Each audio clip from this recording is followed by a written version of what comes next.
I'm all right. I'm all right. Yeah, what episode is it? You haven't written it in there. It's my bad. It's episode 33. I'll edit it afterwards. Episode 33, and we're going to talk about how group mentality, the people around you, can make or break you. So, I guess environment, people, the things maybe you listen to, the people that you put your trust in. I reckon we cover all that, yeah? Yeah, exactly. I think people, it'll be something that people definitely recognise once we start talking about it. I hope you don't mind me drinking my coffee. I was a bit late on this morning. I would never get in between a man and his first cup of coffee in the morning. No, exactly. It's not a good place to get in between. All right. Where should we start? Should we start with literally the people? We said the people. So if you were gonna, I guess, look at, I think most people tune into us, by the way, and listen to us is probably because first of all, they want to make some changes. They want to get healthier, get more energy, get a bit fitter. So if you were one of those people tuning into this, like, and we're talking about the people, where would you start? What do you think would be the first thing to look at? Well, looking around, I suppose, looking at your work environment, maybe looking at your family environment, and thinking whether it's supporting you making a change or not, and sometimes that can be a bit of a hard look, I guess. Mm-hmm. I'm sure I've come across it. I'm sure you've come across it, where like partners have not, I don't think out of any malice, but have put stumbling blocks in the way of the change of their partners, and there's probably multiple reasons why that happens. But it's not. It is quite common that clients will say, I've done this. I'm trying to do this, but my partner is doing this activity, and that's kind of making it harder. And one example that pops in my head is a female client of mine. She was trying to lose weight, and she'd struggled with diets for years, and she was trying to put these healthy habits in, and she started to feel like her husband was trying to railroad it a little bit. Again, not out of malice, and because he would buy takeaways, multiple times a week, and she said it felt like he was doing more than he was before. And she would find it very, very difficult to make the right choices when that temptation was there. I always think it's a classic case of you're the one that's not necessarily on the weight loss journey. You want to eat like a little bit of chocolate. You get your partner to eat a little bit of chocolate with you. You then go, I don't feel so bad about myself because we're both doing this together, whether it's the chocolate, takeaways, a bottle of wine on the Friday night. You then, if you're sharing it, like, it's always like, I always think like classic case, going into the garage as well, you walk past all the sweets, I'll pick up a bar, but if I give it to my partner, we're doing it together. And I think I don't think a lot of people recognize that behavior as they're not aware of it in themselves. So I don't think it's done, very rarely done in malice. Like, I am going to do this to make. I am going to sabotage your results. Yeah, exactly. I don't think it's done in that respect. And another example that I used to work in an office, and one of the guys in the office would regularly go across the road to Marks and Spencer's. Other supermarkets are available, and he would say, "Oh, I want to go myself something to eat, a snack," and he'd come back with those 2 tubs of, in Marks and Spencer's you get like 2 tubs for £5 of different things. Yeah. Come back with those 2 tubs. Now, he doesn't need that. So they'd go on this little table in the corner, which is always the treat table. And he'd be like, treats over here.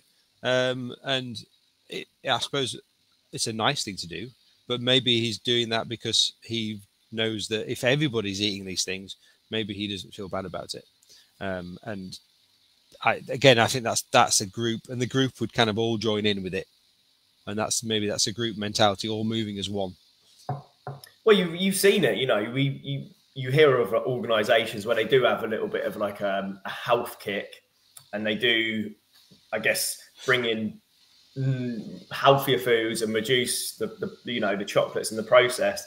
And you hear about how they have less sick days. Sometimes they lose weight.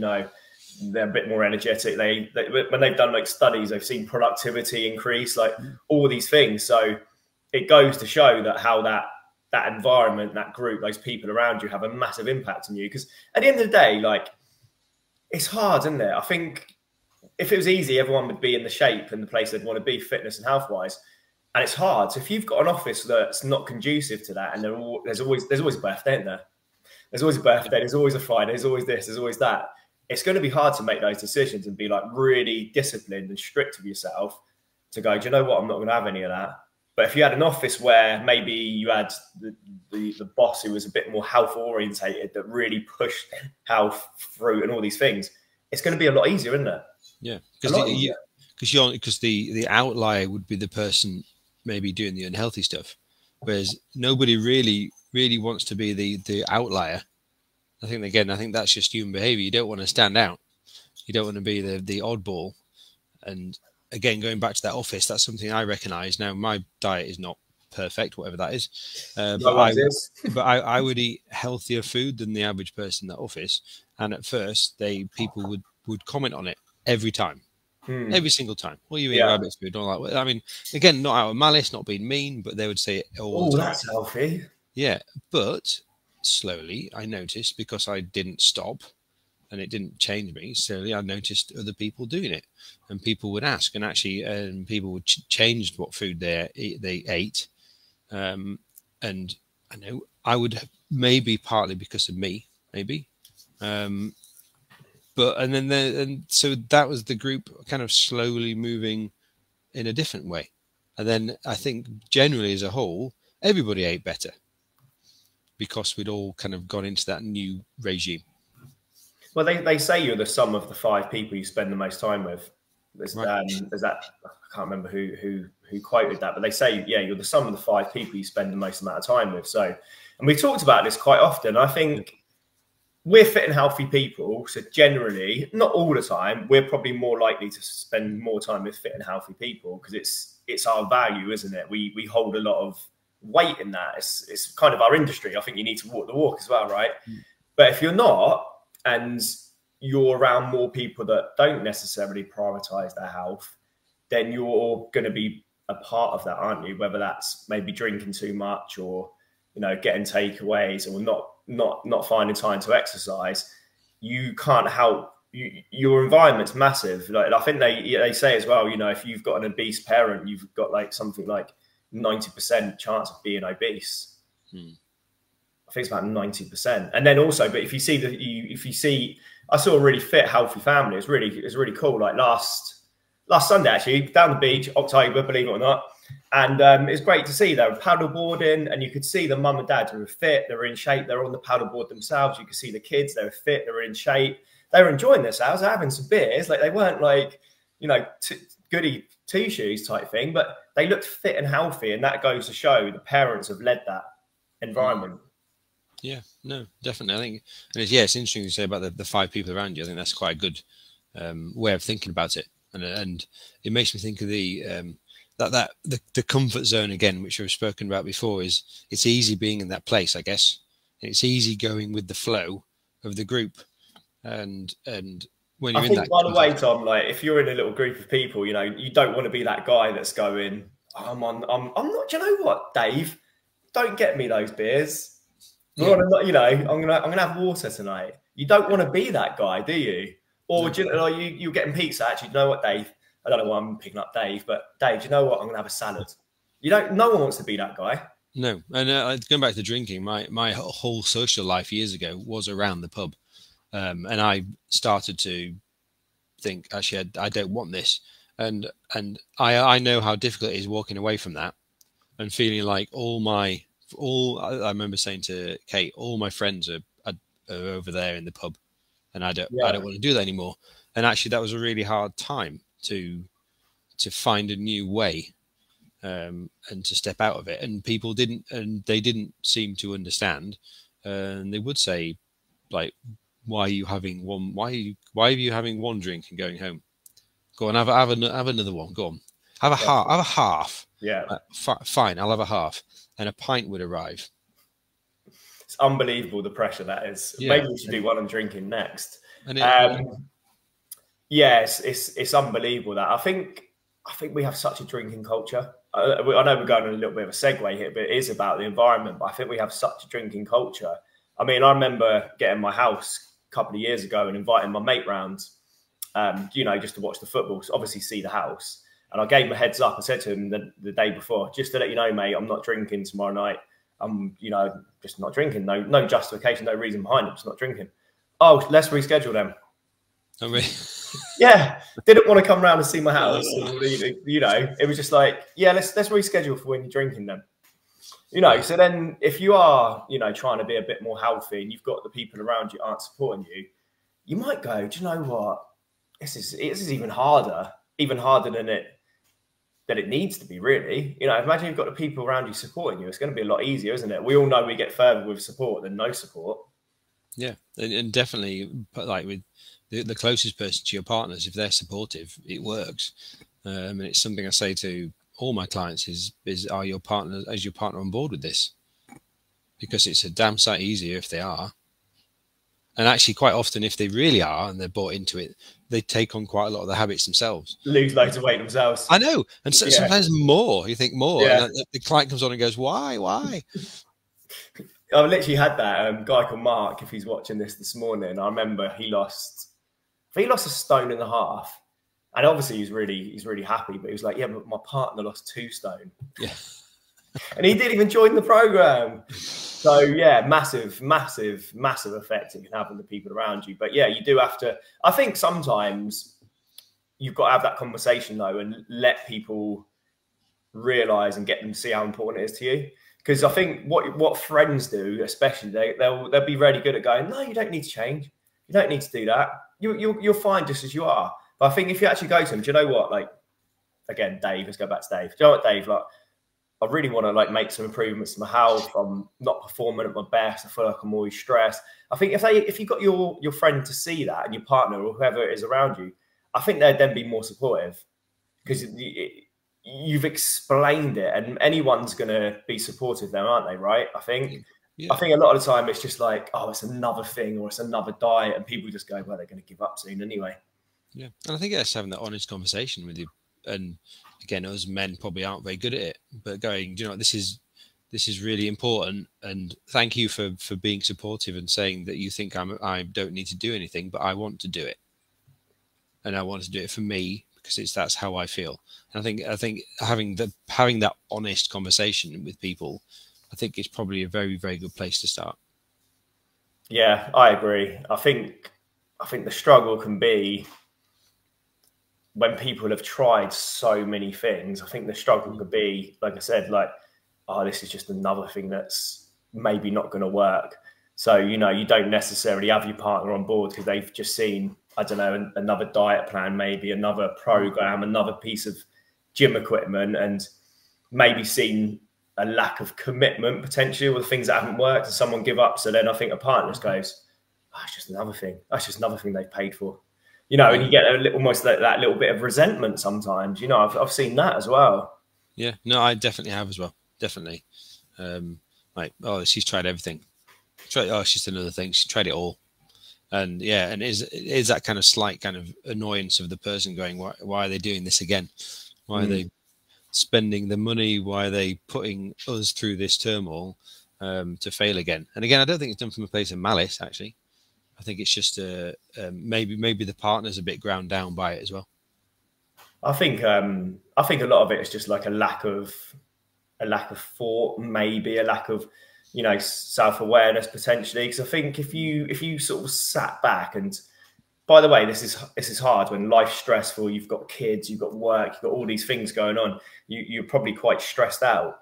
If you actually like stripped yourself back and sort of zoomed out, you go, actually, do you know what? Why aren't I being supportive? Yeah. Right? There's this person that you know you love that wants to make these changes. Why aren't I being supportive? Why am I being the guy that goes, oh God, another thing again? Or, you know, your partner going, oh, it's another thing he's paid for. That, like the Peloton bike that's in the, I knew he won't use that Peloton. Yeah. And again, I guess it's for the partners to sit down and have that honest kind of conversation with themselves. Is why wouldn't I? If my partner has tried everything under the sun to fix it, then they are pretty desperate to fix it. And why wouldn't I support it? And then maybe allowing the thoughts to come into your head and say, and accept that reason why. Do you know what? I think a big problem is that partners don't actually communicate. And let's not get too sidetracked into relationships, but I think a lot of partners don't communicate very well with each other. And also, look, I'm not going to dig a little bit. I'm going to dig a little bit on men. Men tend to not listen very well. Being completely honest. Yes. I'm guilty. Guilty. Definitely guilty to us started learning coaching, and you know you have to really work on those listening skills. It's the person you love the most in your life, and you don't always listen to them. But, and this is such a classic, I've heard this so many times, you know, I'll give an example. Like, I'm not going to say specific people, but I know there's been couples that have said, it'd be really good if you had this in your diet, you did all this, and then they don't listen. Then they go to the doctor tells them to do it. They come home, they start doing it, and they go, I've been telling you this for years. It's the classic, isn't it? I've been telling you that for years. But we tend we tend to not often listen to our partners either. Yeah. Even when they've got your best interest at heart. Yeah, I totally agree. So next week we'll do alcohol. The week after the relationship, shall we? But if Kate's watching this, if Kate sees this, she'll be like, yes, that's you. I know I was guilty of it, especially like, you know, I think there's a little bit of ego when your partner tells you something. As men, you know, we like to figure it out ourselves, don't we? You know, I think you've got all that going on, and yeah, I think, you know, sometimes we don't. I was never a great communicator in relationships. I'm working on that, as we all should be. You know, there's things we need to work on, right? Yeah, definitely. All right, so I reckon it's always good to have some like solutions and some things to put in place. So, like we say, group mentality, people around you will make or break you. It's also like the environment, but I think it's also like what you listen to as well, like who you listen to, what you listen to. You know, I think the world can be quite. You listen to the news, you're going to feel negative. You open up all these, you know, YouTubes, all these different things. Like a lot of it can be negative, and a lot of it can make your life not feel great, especially on Instagram when someone's off at the beach all the time. So I think it's not just the people. I think it's who you listen to as well. Would you agree with that? Yeah, no, definitely. And probably that you mentioned kind of YouTube and people on the internet and watching things. I guess then you're not really focusing on the you and the now, and you're thinking about other things. So a good thing is to bring yourself back to actually your reality, and thinking rather than compare myself to somebody else, and rather than being absorbed in my phone or whatever's going on there, I think actually what's my reality now? What can I be grateful for now? How can I bring myself to the present? And actually be present with this moment rather than thinking about something that's happened during the day or worrying about something in the future. Think, right, how can what is the now and what's happening right now? Yeah, and also like thinking about the things that you can't control. I think we often get caught up in all these things that we can't control. Whereas if you think about what is it going on, what's in my life, my little like bubble that I can control and work on, and even like just thinking about the present. And I think it's great to set some longer term goals, you know, where you'd like to be in 6 months and have a vision of that. But you got to start doing it today. You know, you got to start living like that person. Like, I love the Muhammad Ali like quotes he used to say, like, I am the greatest. You know, he said that before he was. It was like he believed it and he started living as it even before he became it. So I was like, well, if we were a bit more present, if we weren't listening to all these things and getting distracted all the time, like what are the things we could focus on today that will our future self, you know, 6 months or a year's time will go, thank fuck you started today, mate. Yeah. Like you said about control. I think literally the only thing we can control is how we react to the situations that happen to us. That is the only thing we can control. We can't control anything from the outside. We can only control what we do next. What am I going to do next? How am I going to react to this? And I think emotions play a big role as well. And I'm not saying don't be emotional. You know, it's important. We should be in touch with our emotions, but it's then how you react. So, you know, we've had, you know, I'm sure, you know, I've had clients and I'm sure you have as well, you know, of course, like emotional eating, emotional drinking, maybe tough day, stress, all these things. If you're hyper emotional and you don't know really what to deal with that, and your way to deal with that is harmful, too much alcohol, too much food, then that's maybe something to work on. Like, why is it I turn to these things that I know are harmful for me when, I don't know, I've had a tough day or stress with work or at home life? I like stoicism.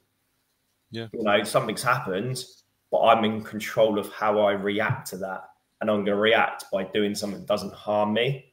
Yeah, and Not easy to do, though. No, and take a bit. It's the classic taking a step back, isn't it? People say all the time, take a step back, take a deep breath, take yourself outside for 5 minutes, and then come back in. It's like never answer a difficult email straight away. Yeah, I mean, it's the classic thing, isn't it? Because you get all angry. Yeah, yeah. Whereas it's just, I think that's why people like smoking so much. They feel stressed out. They take themselves away from a situation, do a bit of deep breathing, and then come back in. Oh, I feel relaxed.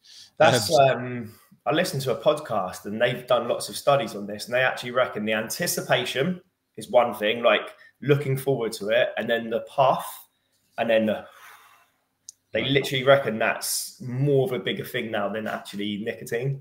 And the deep breathing again. So yeah. I've listened to something as well today. A client of mine sent me a video on the vagus nerve, which controls all the communication in your body, and that 5 second in, 5 second out breathing pattern is the optimal for, what's it called, vagal something. But anyway, that's the optimal way of bringing down stress and getting your heart rate down. 5 seconds in, 5 seconds out of breathing pattern. So again, so taking yourself away from a situation, or well, you always feel calmer, don't you? You're having a bit of an argument, you know, this and that's going on, like walking away, a few deep breaths, you do feel calmer because you've got all the adrenaline pumping, haven't you? You've got all the fight and flight going on. You can feel yourself getting all worked up. You take yourself away, you have a few deep breaths, you do calm down. All these things that are going on in your body, they calm down. But I think the thing is, though, if you step back from that, if you're not sleeping well, if you've got low energy, if you're eating crap, if you're not exercising, your stress level is going to be up there because you're not feeling good about yourself. Yeah. So when it comes to going, do you know what? I'm just going to take myself out of the situation and take some deep breaths. You're not going to do it. You're going to go, what is the thing that helps me? I don't know, whatever that is. Food, alcohol, maybe it's drugs for some people, porn, like all these different addictions are a way of basically helping you to deal with maybe certain things in your life that aren't working, I guess. I'm going to do this thing to feel different. I want to feel differently, and I'm going to do this thing that's I know that's going to make me feel differently. Yeah. For a momentary moment, and like you said about like emotional eating, how often do we hear and do people kind of, okay, I feel a bit shit, I'm going to have some food, I'm going to enjoy that, but even during it, somewhere in my head it's like, you shouldn't be doing this, and afterwards I beat myself up about it. Yeah. Again, so it's like it's like I need to feel differently, and I'm going to use this tool to do it. It's all comfort things, isn't it, at the end of the day? And I think they can go back far as well. I think especially with food, you know, I think I saw someone share something the other day, and it was like what they did is they traced basically whenever this person was feeling stressed or emotional, they always went to pizza. Pizza was their thing. And what they did is through some coaching, they realized that it was, I don't know, at a certain age, that was the thing that made them feel good and maybe close to a parent or something like that.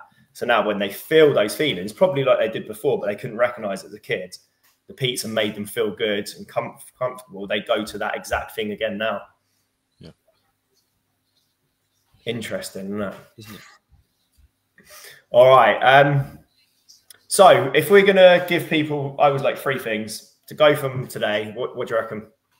I would say the first thing is, if there's somebody close to you in your life who you think maybe doesn't understand why you want to make a change, and you feel like they're making it harder, is just sitting down and having an honest conversation and saying, I do want to change it for these reasons, and I need your support in this. Yeah, nice. I would suggest definitely your partner, probably your best mate, the people you know, your social circles, and yeah, just I think it's difficult if you go out with like a bit of a group, you know, to go, do you know what, I'm not drinking tonight or this and that, but like maybe your best mate, put them to the side or something. I think they'll be supportive once they realise, you know, it's something really important to you. And they can be your support if you are in a group, and the group pub environment's a good one. Saying, "Oh no, I've had enough," and everyone goes, "Come on!" And if your mate's going, "No, he said enough, leave him alone," it's going to diffuse that and stop it. like that because you're not on your own anymore. Yeah, so the second thing, I think, obviously have that conversation, but then actually get them to support you. Like you say, actually get them to support you. You know, how nice is it when you're doing something and someone's patting you on the back? Like, we love that. Even as adults, we love that, don't we? You know, I remember doing the Great South a few years ago, and you have like your number or your name on your top, and you're running along and someone shouts out your name, you get that little boost. So it's the same sort of thing, you know, if you're doing well in your, you know, healthy eating, I don't like to say diet, healthy eating, exercise, and your partner goes, you know what, I'm so proud of you. How much more is that going to push you on than your partner go, should we get a takeaway tonight? Yeah. You know, it's going to go, no, do you know what? You're doing really well. I'm supporting you. Like, I'm proud of you. Because we don't, you know, how often do we hear that? Yeah. Well, that's one that I say, going back to conditioning as children, that's one thing that I have to really work at is praise. Yeah. It seems odd, doesn't it? But it pops in my head, but I don't say it. So it's something I reckon praise the effort as well, not the outcome. Yeah. So, you know, your kid brings the drawing home, and instead of saying like you're the most incredible artist, what that will do is stop them working so hard. So you know, you praise the effort. And I think we're much the same as well. You know, if you're going, do you know what, you're working so hard at that, I'm really proud of you. I can see you putting effort into that. Like, you're going to be like, yeah, let's have some more of this. Do it more, yeah. Yeah, I'm going to have some more of this. So yeah, maybe have that difficult conversation, get them to support you. What else do you reckon? I think about your work environment. Again, you spend a lot of your time at work, and have a real good think about are there things in my work environment which are bringing me down a little bit and not allowing me to do what I want to do. And again, it might just be having a conversation with, I don't know, your boss or someone in the office and go, I'm trying to do this, and I think this is not helping me. And actually, if I think about the office I worked in, the moment people started having salads and better food, everyone did it. So actually, everybody, there's nobody around you. I've never met anybody that says, you know, I really, really enjoy eating crap, not exercising and feeling like shit. I've never met anybody that just, everybody wants to feel better. Everybody would love to have better habits in their life. So by you going into your work and having that conversation with somebody, you can help everybody around you. So that can be empowering and motivation in itself. So yeah, have that conversation with your work. Have that, I don't know, think about, is this work environment supporting me or not? Or get some coaches to come in and do it for you, if you know any. Yes, if you know any. One last thing, I think it's realizing that all these things are really difficult to do as well, and we build up habits that we just do subconsciously. And I want to give you an example. Christmas a couple of years ago, like I was at home, like trying to save money for my mortgage, and my mum basically bought these like delicious chocolates, you know, like the proper treat ones, like rich, delicious chocolates that if you have any more than sort of like two, you know, you feel really bad. And I think for about 2 weeks, it got to like 8 p.m. and they would come out. So my mum would go, here you go, me, mum, dad. For about 2 weeks that happened. So every night, 8 p.m. that happened. Got to the second after the second week when it didn't happen, it got to 8 p.m. and I'm like, where's the chocolates? Yeah. Like, you know, so if you're so used to like high sugar coffees, crap for breakfast, crap for lunch, all these things, like all these habits that aren't serving you, it's going to be really hard to break because we get ingrained and we love routine and all these things. And a lot of the time it's like, do you know what? I've got to try and break this habit. And that's quite hard to do. And normally you have to swap a habit with another one, don't you? It's a funny thing with habits. Sometimes you can do it straight away, and other times why does it take so long? So I find habits, we are the product of what we do all the time. And I constantly surprised at how quickly I can do some things, how long it takes me to do other things. But I suppose it's with habits, it's awareness of that habit first, isn't it? And having that kind of that little spark that goes off and goes, actually, I don't actually need this. That's something else. And yeah, I definitely recognize that one. Yeah, you know, like a habit of staying up late all the time. You know, if you've done that since college days, university days, and you're a 50-year-old dude, you've been doing that for 30 years. Yeah. To then suddenly go, do you know what? I'm going to start going to sleep at 10:30 instead of 12:30. It's a hard thing to break. Mm. You know, it's hard. All right, I think we've given some awesome value here. Guys, as always, we do appreciate any likes and shares, any questions. I think we cover alcohol next week. Okay, let's do that one. I We'll suppose do alcohol next week. It's coming to that kind of winter season. It's good to maybe get a handle on it. Yeah. Yeah. So yeah, any questions on alcohol? We're going to cover that next week. And as always, like, we do appreciate any comments and any feedback. And cheers for jumping on again, Tom. Nice to see you, Michael. Cheers, dude. We'll see you all next week. Yeah. Cheers, guys.